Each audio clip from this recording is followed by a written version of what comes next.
All right, come with my family and I to clean my older brother's studio apartment. And before All right, so this is so beautiful. I see and feel the love that they have for their family member. And it's so funny because his place is looking like mine right now. And it's interesting that you guys call it the Depression Studio.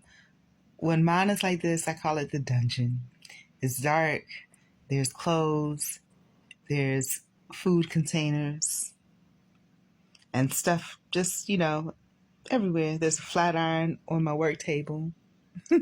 There's random mail everywhere. And yeah, it's like that. I don't have family or friends to do any of that, so I will be doing it. And what helps me out is that, I have a journal that I keep. I have a task tracker that I keep to keep track of my time.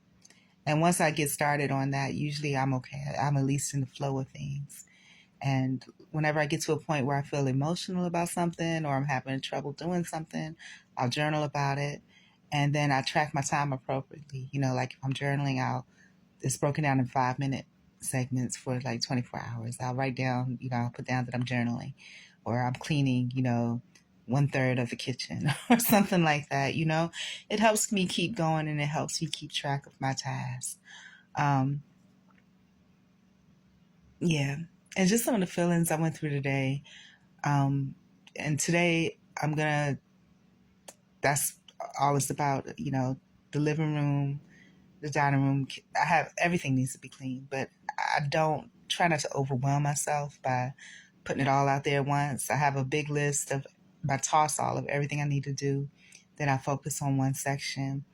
And, I'll take little steps, even if I have to break it down to breaking like my bar over here, break it down into eight sections and do a little bit at a time.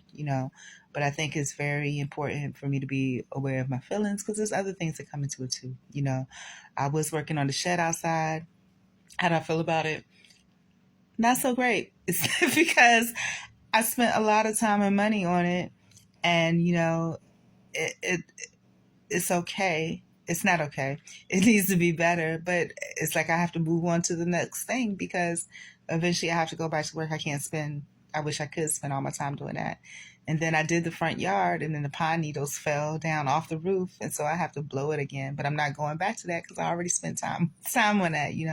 I have to move forward. It's like life will keep me in a loop in a permanent spot forever, working on the same thing over and over again if I don't track it and move forward and come back to it when I get a chance. But thank you for loving him like that.